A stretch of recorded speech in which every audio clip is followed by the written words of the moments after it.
एक वाक़या बाज़ असलाफ़ और अकाबिर और मौजूदा बुज़ुर्गान दीन की किताबों में भी लिखा हुआ है। शेख अली अकबर बिन हुसैन नहावंदी शीई खज़ीनतुल जवाहिर में सफ़ा नंबर 274 में ये वाक़या लिखा है। शिया के आलिम हैं और वाक़या मशहूर भी है अपने अकाबिर की किताबों में कि बाज़ मोतबर किताबों में आता है। इनकी बात है ये,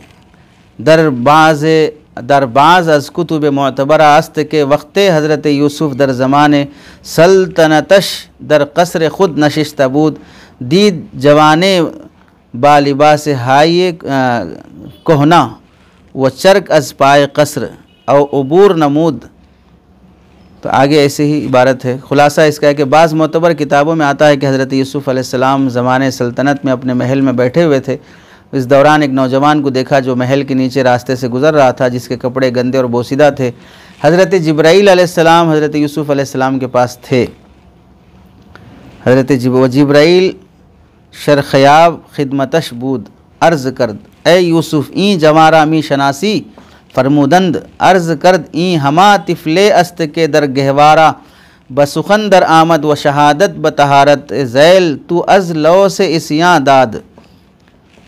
तो चुनांचे हज़रत यूसुफ़ अलैहिस्सलाम से हज़रत जिब्राईल अलैहिस्सलाम ने पूछा, क्या आप इस जवान को पहचानते हैं? तो उन्होंने फरमाया नहीं। जिब्राईल अलैहिस्सलाम ने कहा, ये वही बच्चा है जिसने अपनी माँ की गोद में आपकी पाकदामनी की अज़ीज़ मिस्र के सामने गवाही दी थी। हज़रत यूसुफ़ अलैहिस्सलाम ने फरमाया, इसका तो मुझ पर हक़ है कि इसको मेरे सामने लाओ, और उसे सफ़ाई और उम्दा लिबास पहनाने का हुक्म दिया।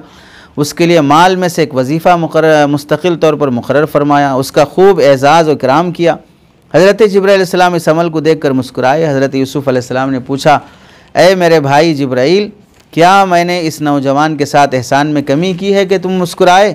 जिब्राईल अलैहिस्सलाम ने कहा कि मैं एहसान की कमी की वजह से नहीं मुस्कुराया, लेकिन मुझे हंसी इसलिए आई कि आप एक मखलूक हैं और अपने इस नौजवान पर इस कदर एहसान किया जिसने आपकी शान में हक़ बात की गवाही बिला किसी शुऊर व अक़ल के दी है, तो अल्लाह करीम उस मोमिन के साथ क्या बर्ताव करेगा जिसने पूरी ज़िंदगी अल्लाह अज़्ज़ व जल की वहदानियत की गवाही दी। अरे समझे? तो ये वाक़या भी हदीस की किसी किताब में साबित नहीं है। तो साहिब किताब वही क़ानूनी अल्फाज तलाश बिस्यार के बाद ये रिवायत सनदन ताहाल हमें कहीं नहीं मिल सकी। जब तक इसकी कोई मोतबर सनद ना मिले तो आप अलैहिस्सलाम के इंतसाब से बयान करने को मौक़ूफ़ रखा जाए, क्योंकि आप अलैहिस्सलाम की जानिब सिर्फ़ ऐसा कलाम और वाक़या ही मंसूब किया जा सकता है जो मोतबर सनद से साबित हो।